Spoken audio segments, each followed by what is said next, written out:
Українське незалежне радіо. Are we witnessing the end of an international order dominated by the United States?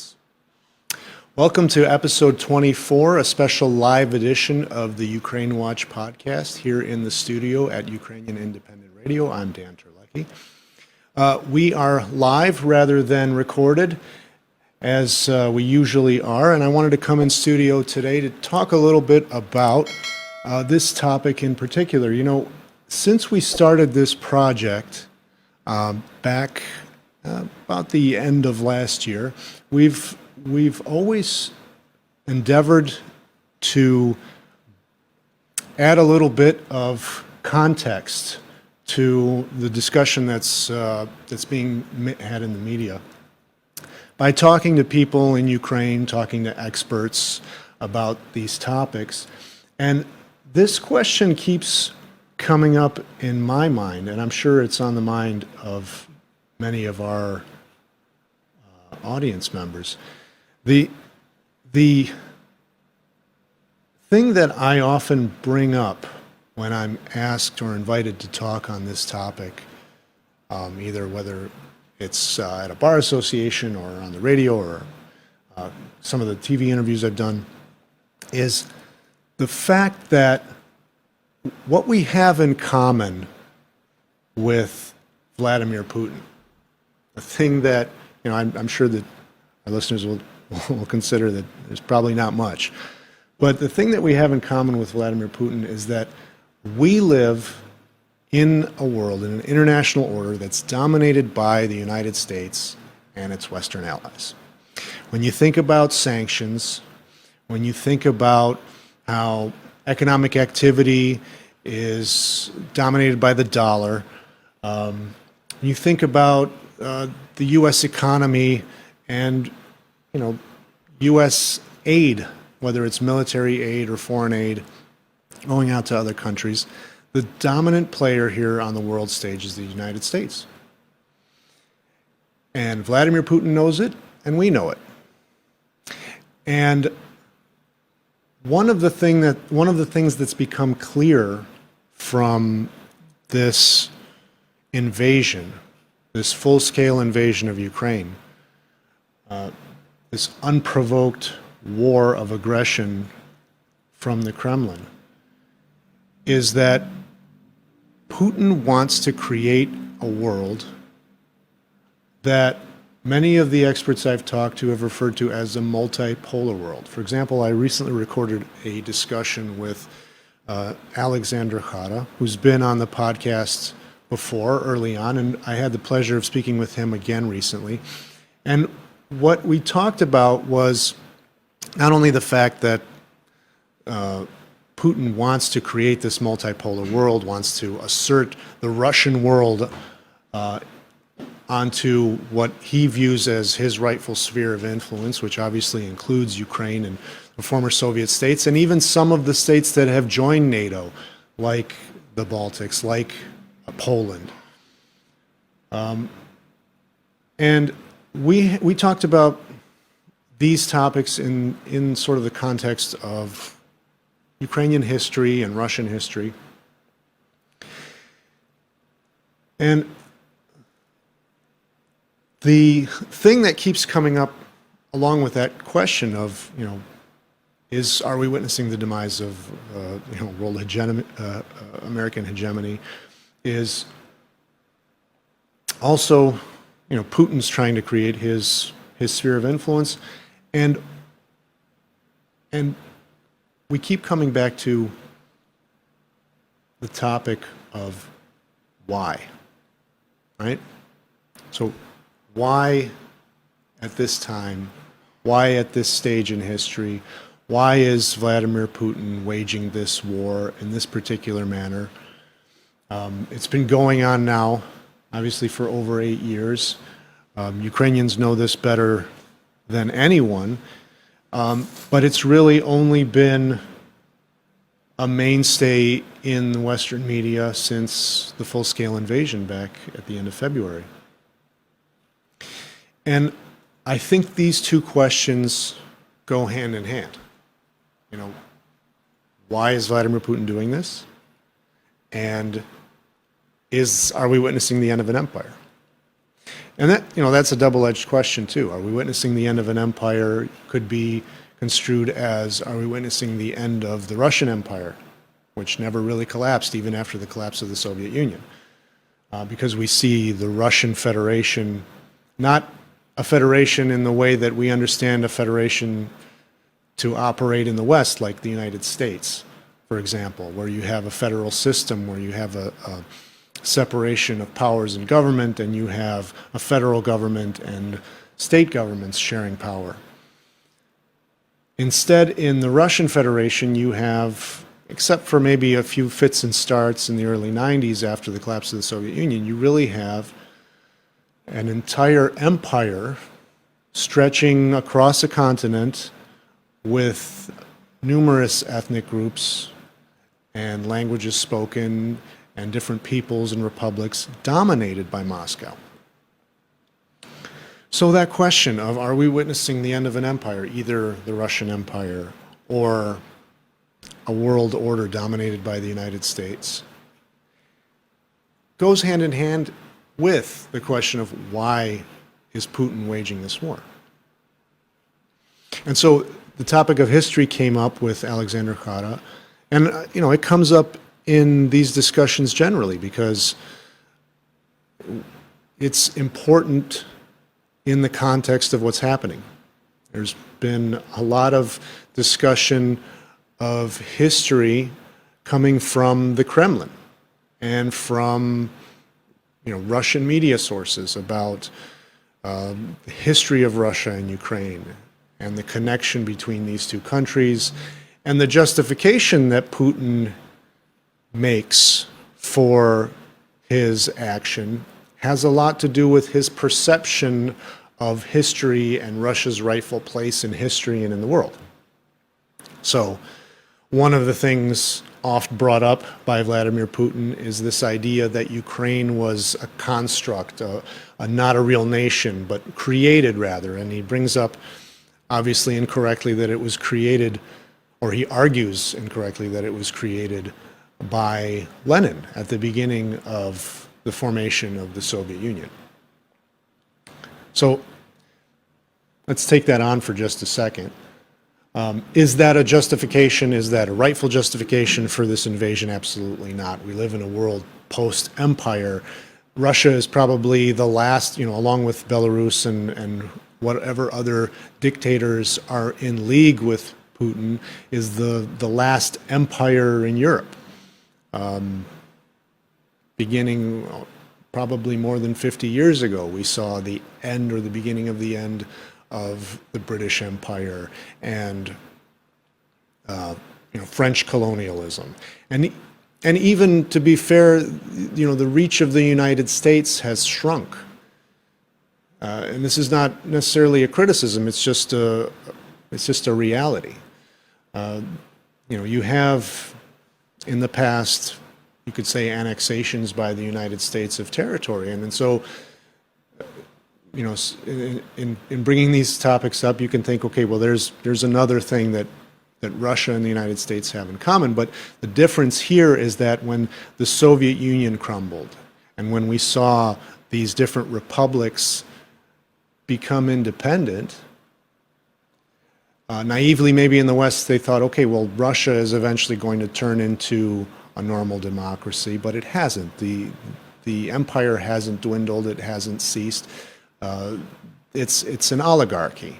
It's an oligarchy run by clans that are vying for power, right? And at the head of that is Vladimir Putin. Whereas in the West, in the United States, in Great Britain, in France, you have countries with with legacies of empire that have voluntarily disbanded these empires, have supported the spread of democracy, and have acquiesced, let's say, to self-determination, and have taken on and accepted these principles as the way that the world is supposed to work, as in sovereign nations deciding what they want to do, what course they want to take, what alliances they want to join, and so forth. So when Vladimir Putin uses history as a justification, obviously living in this time period that we're living in, not to say, with looking back at the time period when empire and conquest were the norm, it's certainly not justified now, looking back at it with hindsight over history. But it certainly has now been recognized as a violation of international law. Again, are we witnessing the end of an international order dominated by the United States? I certainly hope not. Because in that world order, when you invade your neighbor, when you cross a border with weapons, when you kill and fire upon and bomb for no reason other than for the sake of doing it, for conquest, you're in violation of the international order. And you may be prosecuted. Obviously, some people might believe it'll be a cold day in hell before Vladimir Putin gets dragged before The Hague. But I don't think it's out of the norm or out of what's conceivable to imagine Putin and the people around him and the leadership in Russia being indicted now by the International Criminal Court. And so we're living in unprecedented times. So whether or not an indictment leads to an actual prosecution remains to be seen, right? But nevertheless, this is the reality that we live in now. And so an international order dominated by the United States with all its flaws, with all its missteps, Afghanistan being one of them, the Iraq War, something that was a divisive political topic in the United States not too long ago, now is the consensus. Yet, when we look at what kind of world we want to live in generally, what kind of rules we want countries to play by, what kind of international order we want to have established, the one that's dominated by the West is generally, concerning, at least rhetoric and values, one where you can't just walk into your neighbor's country and take their land and kill their people without consequences, without there being a disruption to the order of things. So, again, we go back to why is Putin doing this? Well, for one topic that, or one reason that we've sort of brought up and kind of dealt through already is this idea that, like in the past, countries or empires had their spheres of influence.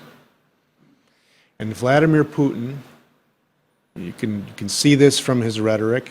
I mean, it doesn't take a genius analysis or even a law degree to understand this, that he views Russia's and his place in the world as a dominant superpower, as one to be reckoned with, as one that has a history of being this great nation, builder of an empire, conqueror of its neighbors. And this idea of greatness is what, and his place in history is what seems to be fueling this. And it's banal. It's perhaps at the lowest level of analysis of what motivates a person, what motivates a world leader, what motivates a head of state to take action, especially military action, against one of its neighbors. Now, I don't want to even spend an instant talking about the fact that there is absolutely no justification for Vladimir Putin's war in Ukraine. Annexing foreign territory, sending troops over the border, bombing and shooting and killing and torturing and raping civilians. You know, what are we talking about here? There's no question. There's no question. But nevertheless, we keep coming back to this idea, right? Are we witnessing the end of the Russian Empire? Or are we witnessing the end of a world order dominated by the United States? Are we witnessing the end of the American Empire? And this is important because it has real world, the answer to this question has real world consequences. Like I said, I'm not here to speculate. I don't have a crystal ball. But this question is important because what is the world going to be like in a decade, in 20 years? I mean, Vladimir Putin is not immortal. But behind him, waiting to take power or take the reins in the Kremlin could be, and is likely going to be, another autocrat, another kleptocrat, another dictator. And so the West has a decision to make. Because I think the answer to that question, the answer to the question, are we living in a world where the American empire is in decline and will end? Or are we witnessing the end of the Russian empire, of the empire dominated by dictators, by oligarchs? The answer to that question lies in the resolve of the United States and its allies. We're over 130 days into the full-scale invasion of Ukraine. And there's no question about it that the fight and the bravery and the wherewithal of the Ukrainian people and the Ukrainian military have been dominantly the reason why Kyiv and Ukraine haven't fallen to Vladimir Putin. But in addition to that, a sustained campaign, a sustained defense by Ukrainian forces and by the Ukrainian people is not possible without support from Western allies. We're talking about money, we're talking about stuff, we're talking about weapons, right? And stuff that Ukraine wasn't given after the annexation of Crimea, which perhaps it should have been. Now, we could have our thought experiments. We could think about different scenarios in which things might have been different if an election in the West had gone a different way, or if weapons had been provided before, would it have made a difference? Maybe, maybe not. The resolve of Vladimir Putin to invade Ukraine maybe would have happened regardless of what the West did, unless perhaps if you look at the history of Ukraine since the fall of the Soviet Union, had things like the Orange Revolution not been at least a temporary success, or whether or not the revolution of dignity that preceded the annexation of Crimea had not resulted in a change in government in Ukraine. If the Ukrainian people, if civil society in Ukraine had not continued its trajectory towards a liberal democracy, then perhaps there wouldn't have been this invasion, right? If it had capitulated, if Ukraine had, and its people and its government had just capitulated to Moscow years ago, then this wouldn't have been necessary, but the result would have been the same. It would have been subjugation. So the trajectory towards a dictator operating in the Kremlin who wants to dominate his neighbors, first and foremost, the sovereign free and democratic nation known as Ukraine, that trajectory would likely not have been interrupted by anything the West did in the eyes of the Kremlin, in the eyes of someone like Vladimir Putin. So again, the West has a decision to make. Are we going to support Ukraine? Are we going to help them win this war? Are we going to put an end to Russian aggression? Are we going to put an end to Russian imperialism? Or are we going to let it happen? Because Ukraine's economy, let's face it, it's in ruin. There's no economy really to speak of. They can't export their grain. There's a blockade in the Black Sea. There's no trade going on. There's no travel, international travel. You look at a map of where airplanes are flying. You won't see them flying over Ukraine, obviously.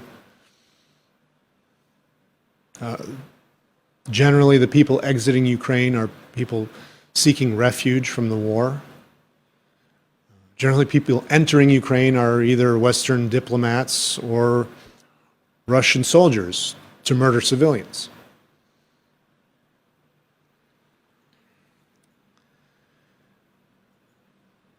So what happens next?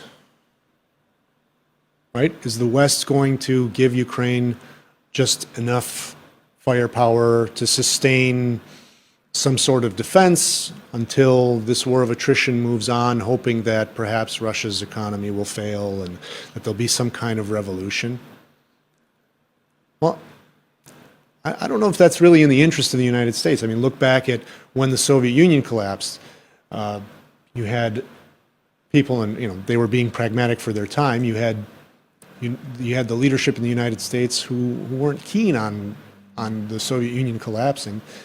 And if you think about the Russian Federation collapsing or there being a revolution in Russia, well, then obviously you think about whether or not the nuclear arsenal will remain in safe hands.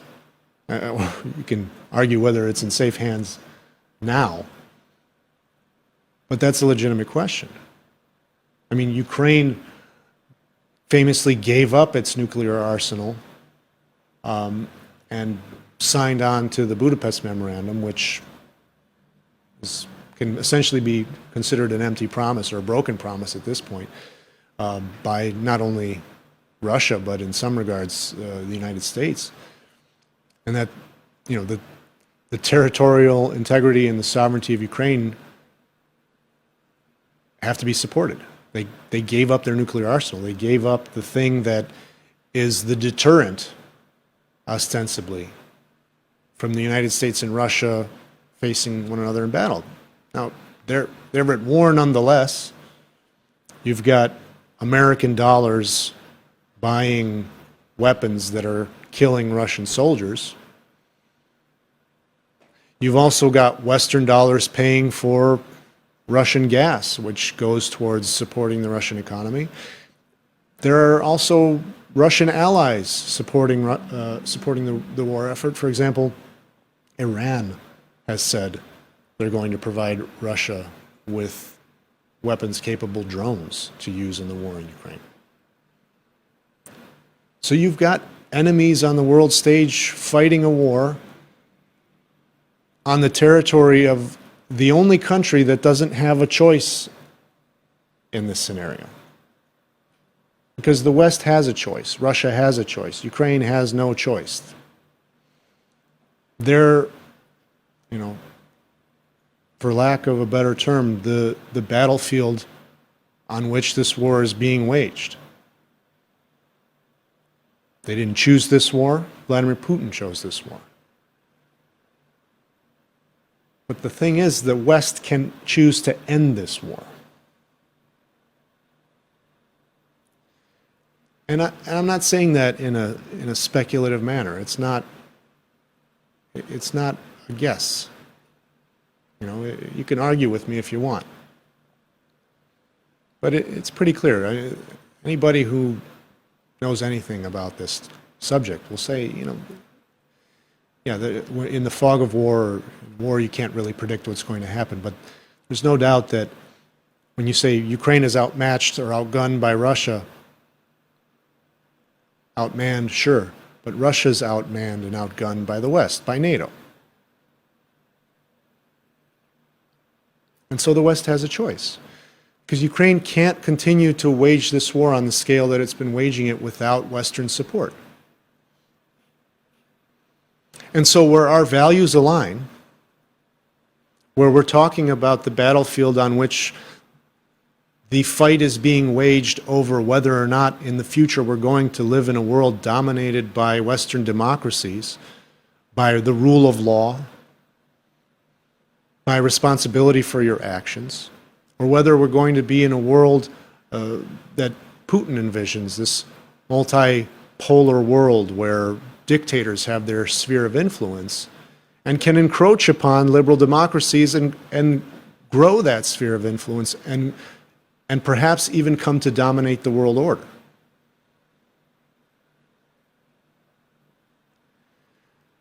And so the question remains, and I ask it again and again, what is the West going to do? Where is this leading? Are we going to play this game of a war of attrition?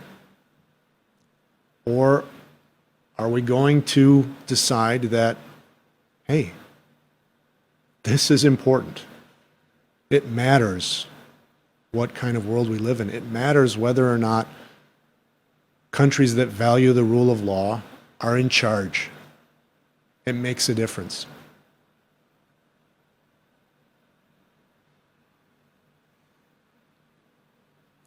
It makes a difference because people are going to die. People that rely on imports of grain from Ukrainian farmers are going to die. People in Ukraine, people perhaps outside of Ukraine, are going to die as a result of this. And so the West has to decide, are we going to support Ukraine to the end? Are we going to actually win this war? Or are we going to witness the end of a world order dominated by the United States?